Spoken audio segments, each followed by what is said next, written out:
This is one of those reviews where I have a lot of things to say about the game, so I want to keep the intro short as I can. So today we talk about Dust Tactics, a combat game for 2 to 4 players set in an alternative 1947 where World War II is still going on and the opposing factions are now using big, scary, alien-inspired technologies.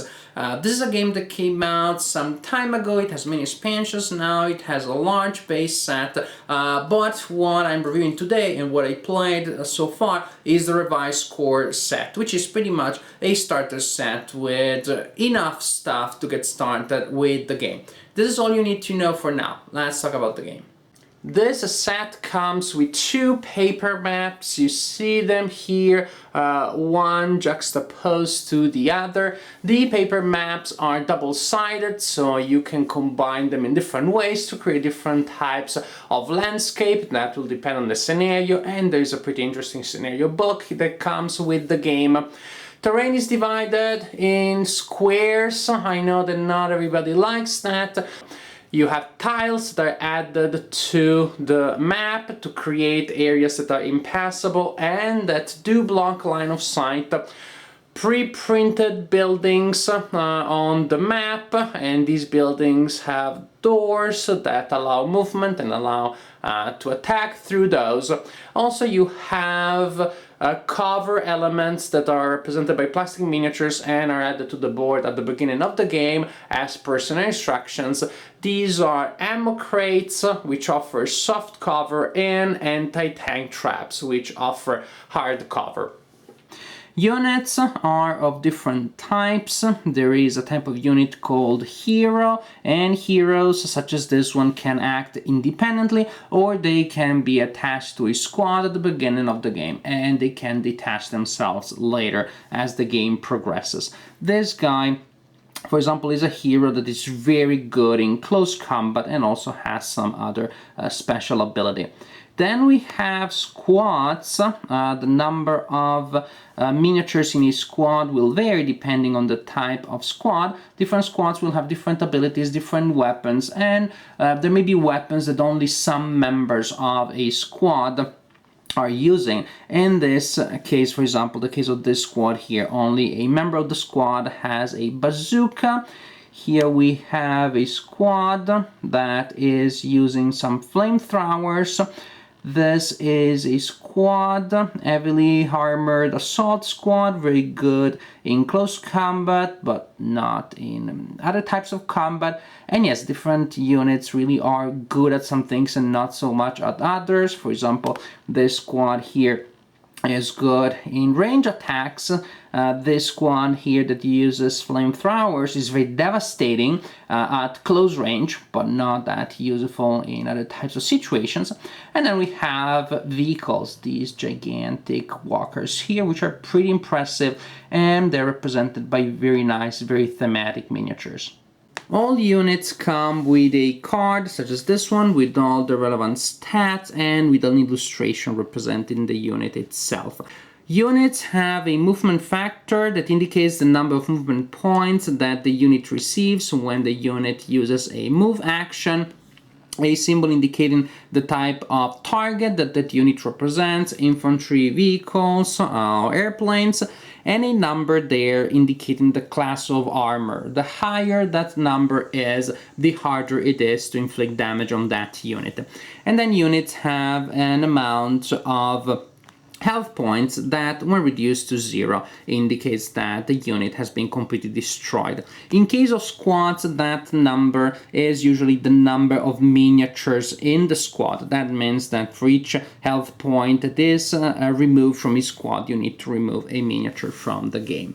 Here we have the combat tables. As you can see, you have different lines for each weapon that the squad is carrying. Some weapons will have an indication, an explicit indication of the number of weapons of that type that this squad is using. For example, here you have one Victory MG and one bazooka, and then you have more generic weapons like the M1AR, and you simply look at the illustration to tell you how many of those are carried by the squad. In this case, you have 3 members of the squad using that weapon. And you may also have close combat weapons. Each line of the unit cards attacks independently.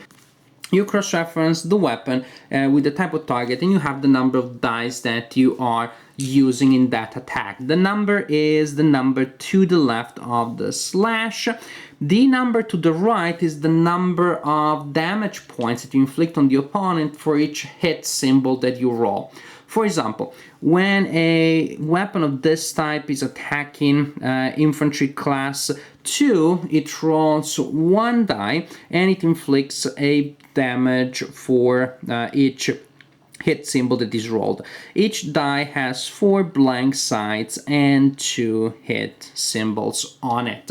Also interesting is that weapons can be used against the same target or split among different targets. You could have some of your soldiers using these weapons against a target, and then the guy with the bazooka firing against another target. As you can see, you may have weapons that fire a lot of dice but do not necessarily inflict a lot of damage, and you may have the other way around, weapons that do not fire a lot of projectiles but that can inflict a lot of damage on specific targets. The bazooka, for example, rolls only 1 die, but for each single hit symbol would inflict 3 points of damage on the vehicle that is hit by the bazooka. You also need to take cover into account. As you can see, there are 2 types of cover, soft cover and hard cover, and then there are the game effects that will give units other chances of ignoring damage. Soft cover you have when the target unit is in the same space with an ammo crate, or when the attack is performed touching the corner of a building. In this case, you do have line of sight, but the line of sight touches that corner if you're attacking from here to here. And when you have corner cover, that counts as soft cover. Then you have anti-tank traps. Those provide hard cover and also block line of sight from infantry to infantry, not for vehicles that are taller, and so they can attack other vehicles, or they can attack infantry going above the trap, and the same actually happens for infantry attacking vehicles.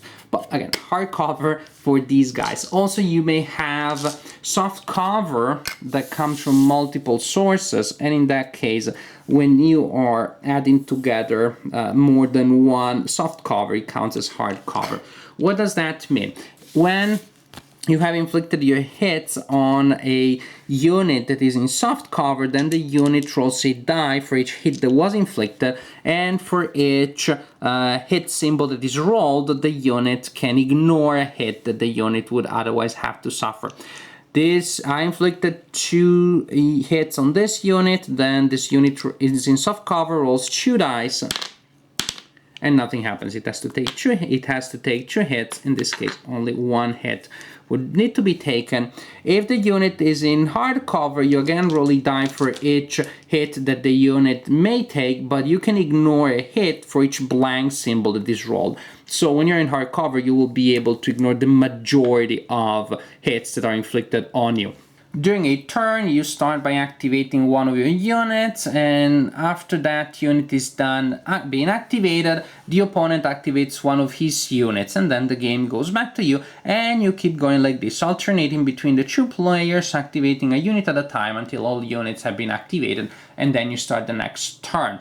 When you're activating one of your units and you choose the one that you want to activate, the unit can perform up to 2 actions, and those can be to move, to attack, or to use a skill. And these actions can be combined in any way. You can move and attack and move, use a skill and then move, and skills are the special abilities that units may have.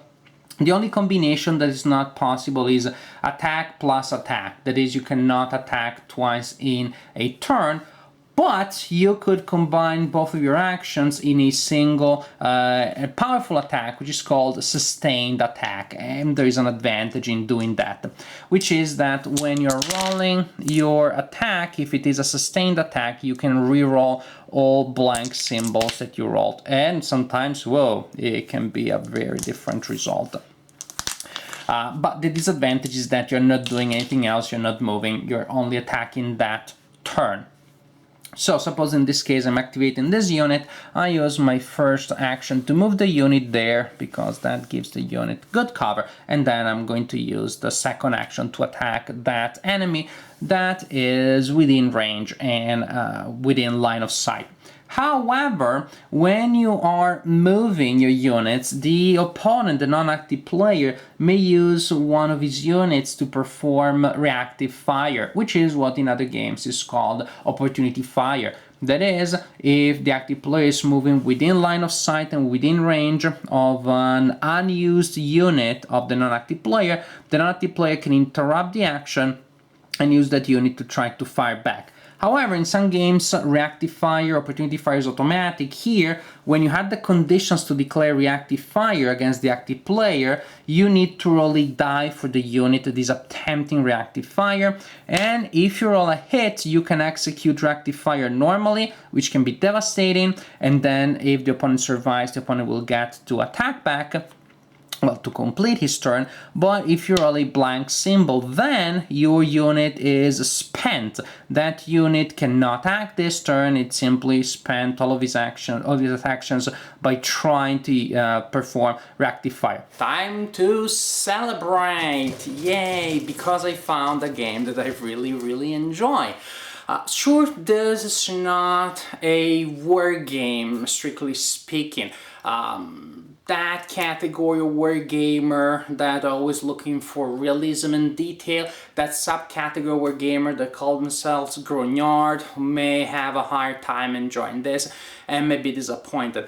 On the other hand, the game never pretended to be a war game. The box tells you that this is a board game, and I think that is an honest description. This is a board game that is accessible and simple to play. Definitely a board game that can be played by non-war gamers, and it has a combat theme. There are units that are going around the board and trying to destroy each other.